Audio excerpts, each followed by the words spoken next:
बोलो सतगुरुदेव की जय। संत सम्राट सतगुरु कबीर साहेब की जय। संत राजा राम जी महाराज की जय। संत माला राम जी महाराज की, दाता श्री भोला राम जी महाराज की जय। ध्यान मूलम गुरु मूर्ति, पूजा मूलम गुरुपदम, मंत्र मूलम गुरुवाक्ये, मोक्ष मूलम गुरु कृपा, मोक्ष मूलम गुरु कृपा। गुरु को कीजे बंदगी, कोटि कोटि प्रणाम, कीट न जाने भृंग को, तो गुरु कर ले आप समान। कीट न जाने भृंग को, तो गुरु कर ले आप समान। विश्व वंदनीय संत सम्राट सतगुरु कबीर साहब के पावन चरणों में कोटि कोटि वंदन। व्यासपीठ पे विराजमान परम पूज्य परम वंदनीय श्री साहिब जी के चरणों में कोटि कोटि दंडवत प्रणाम। सत्संग प्रेमी बंधुओं, भक्तिमती माताओं एवं प्यारे बच्चों, सतगुरु कबीर साहब कहते हैं, वाणी ऐसी बोलिए मन का आपा खोल, औरन को शीतल करे आपन शीतल हो। मधुर वचन है औषधि, कटुक वचन है तीर, श्रवण द्वारों संचरे साले सकल शरीर। सदगुरु कहते हैं, वाणी को ऐसा बोलो, बोलो ऐसा कोई न केवे चुप, बोलो ऐसा कोई न केवे चुप, और बैठो ऐसी जगह कोई न कहवे उठ। ऐसी जगह बैठना चाहिए कि कोई उठने के लिए नहीं बोले, ऐसी जगह पे बैठना चाहिए। और ऐसा बोलना चाहिए कि कोई कहे ना कुछ।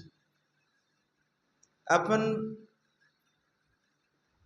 बोलने का ज्ञान होना चाहिए। और जो अति बोलता है वो झूठ बोलता है।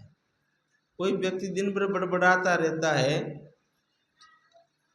तो उजुल फुजुल की बातें बोलेगा,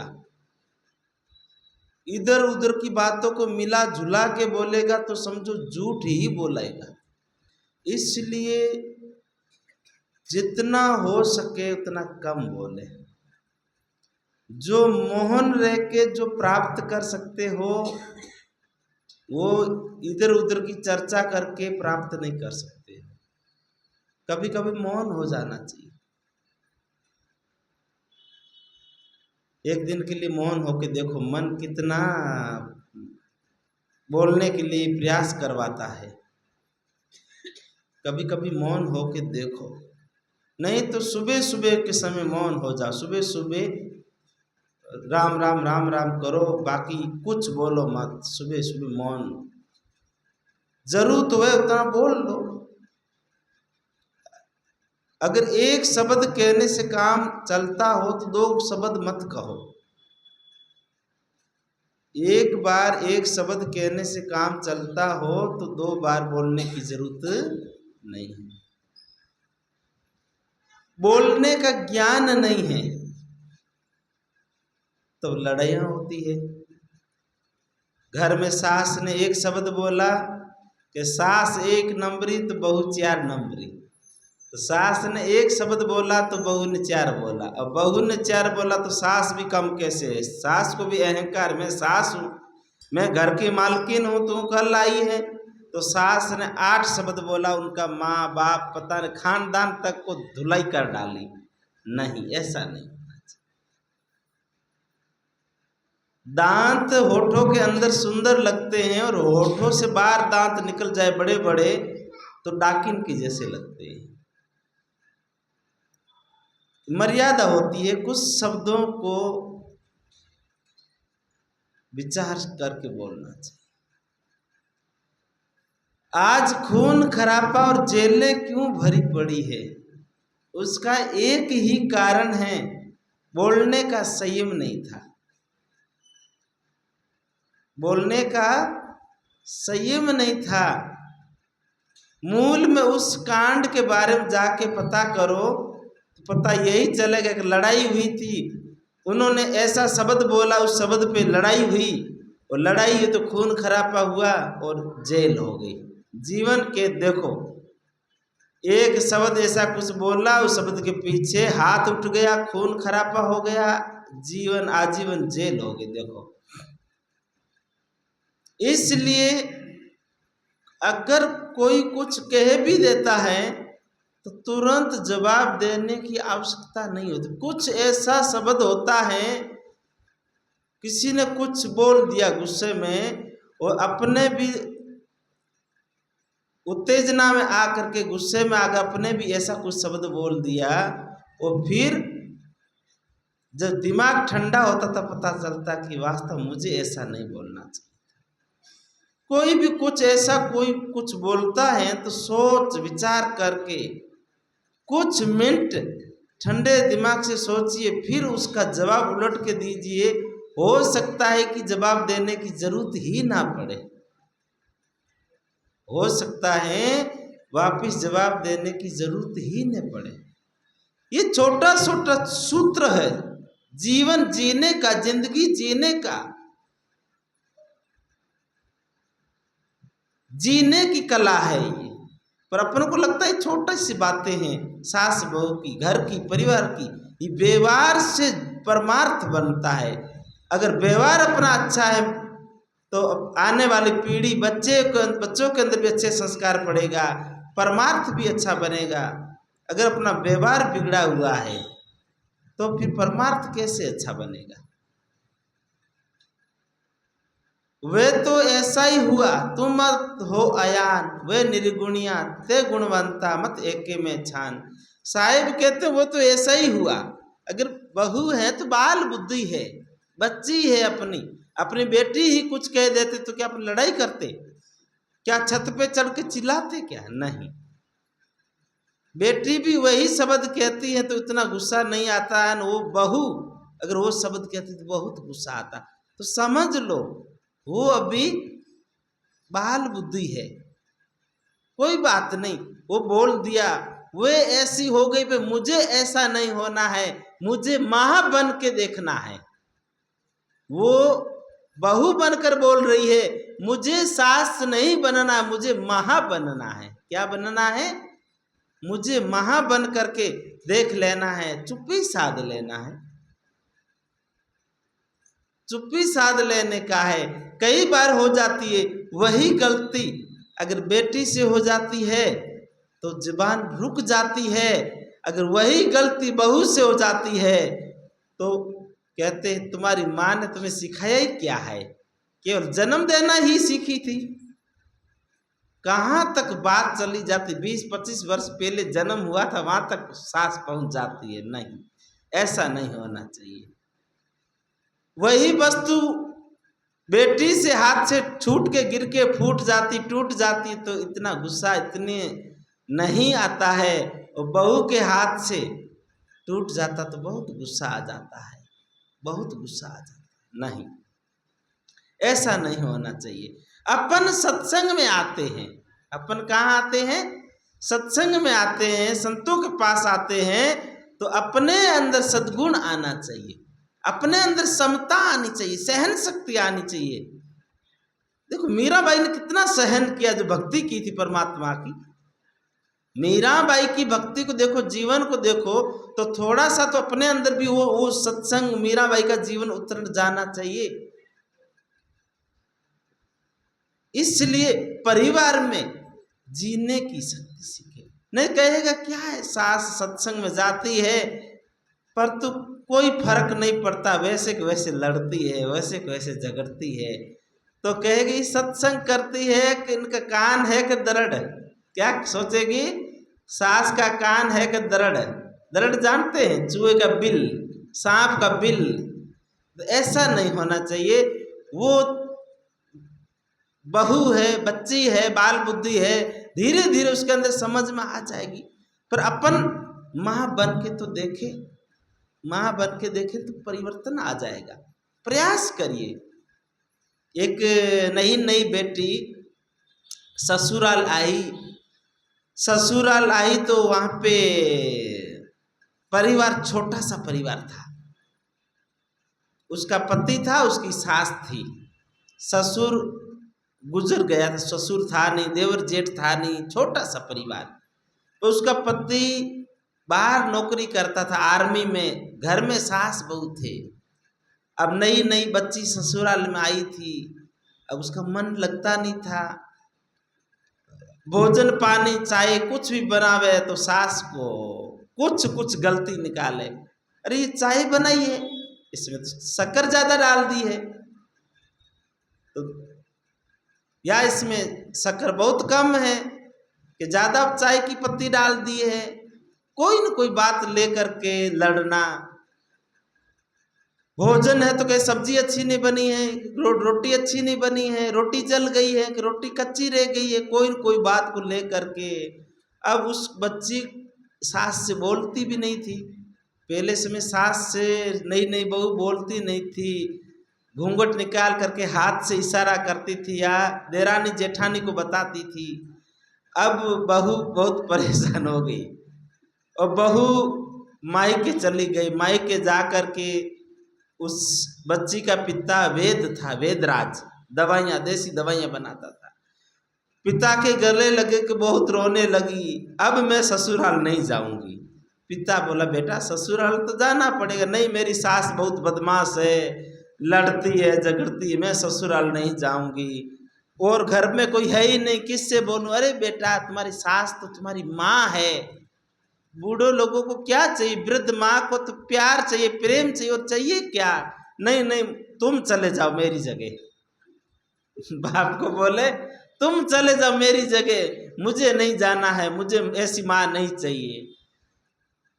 खूब समझाए, नहीं जाऊंगी, अगर जाऊंगी एक शर्त है। क्या? तुम वेद हो, तुम तो बहुत सारी दवाइयां जानते हो, ऐसी कोई दवाई दो जो मेरी सास मर जाए,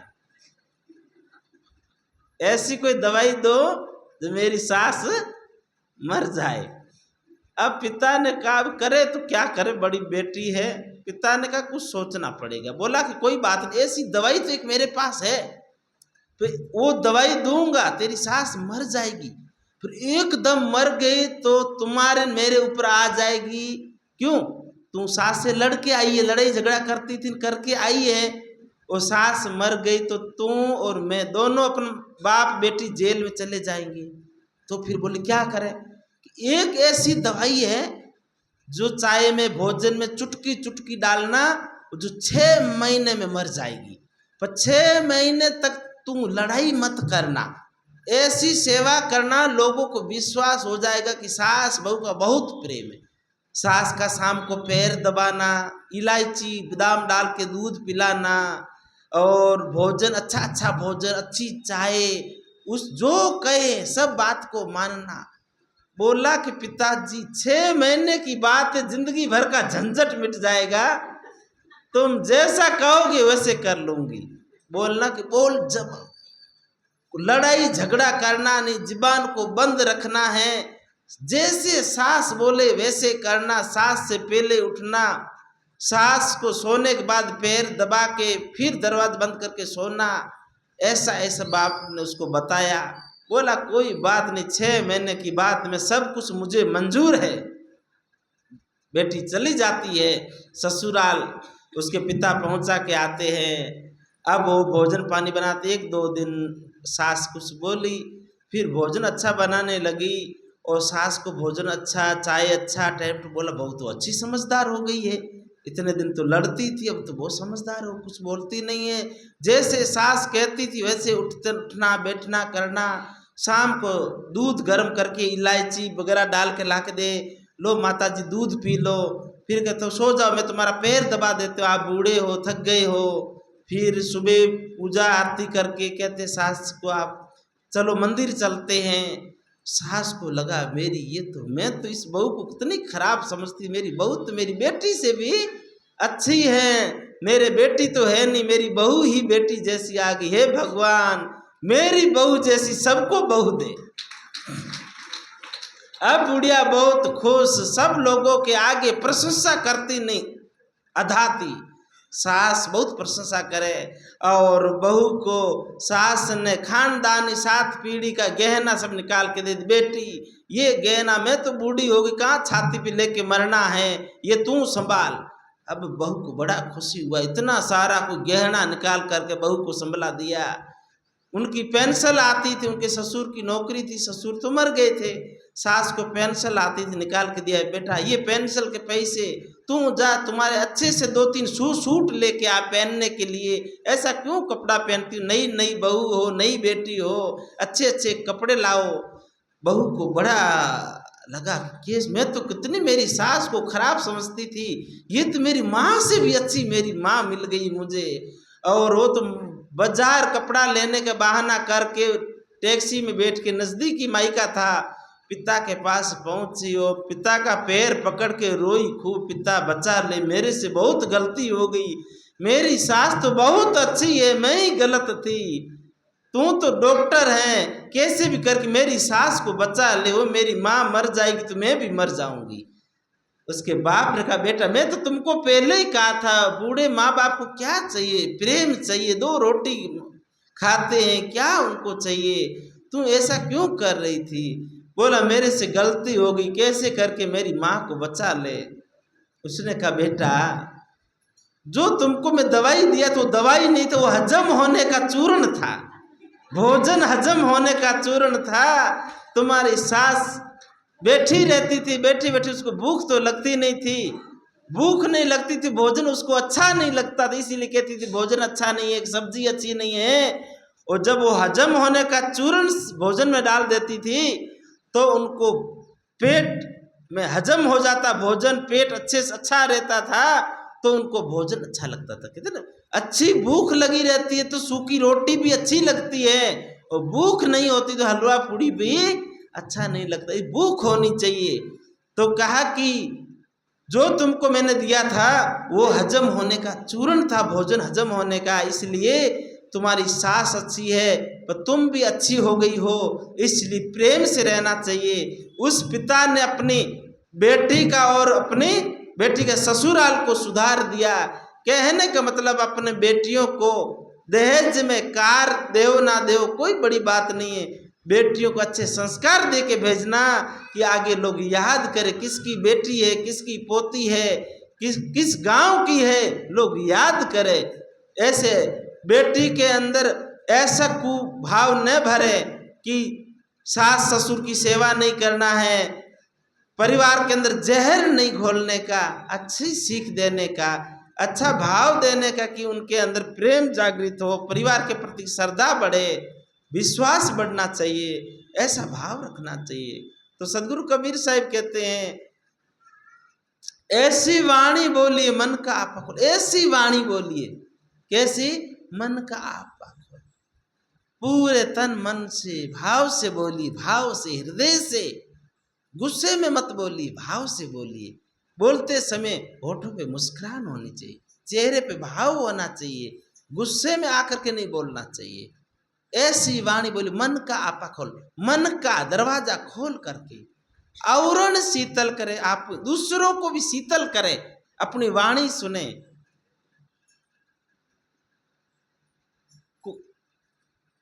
कोयल काको धन देते हैं और कागा काका धन हरे, मीठा बोलन कारणे जग अपना कर ले।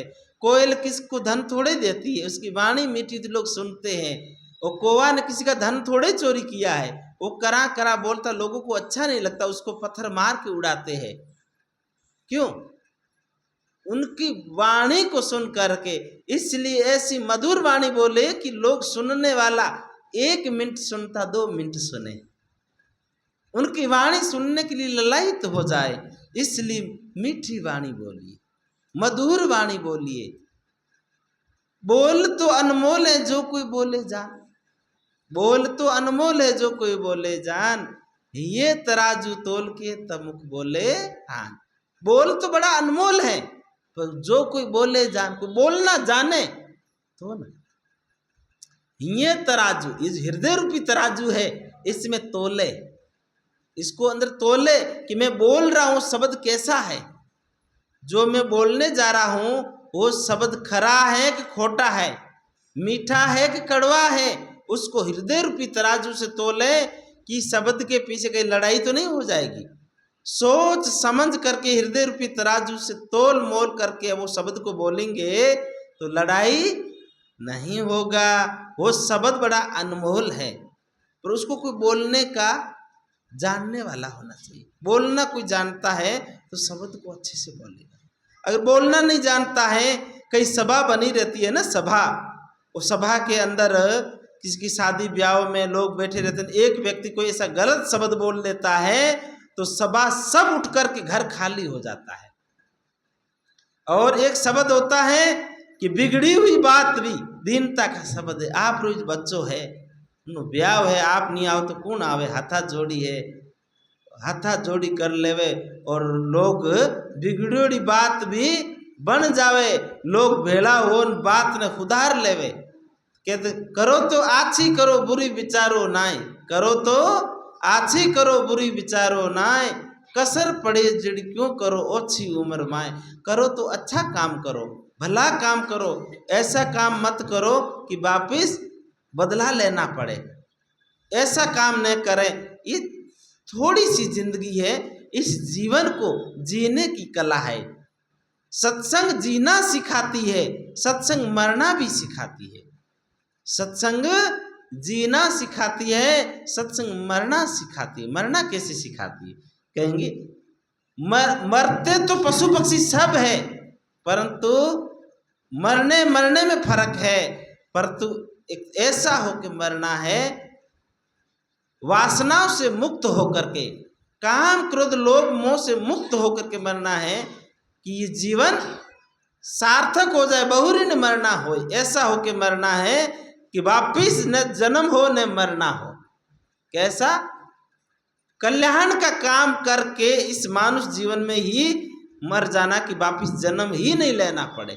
जन्मना और मरना ये सबसे बड़ा दुख है, बहुत बड़ा दुख है, जन्म और मरण।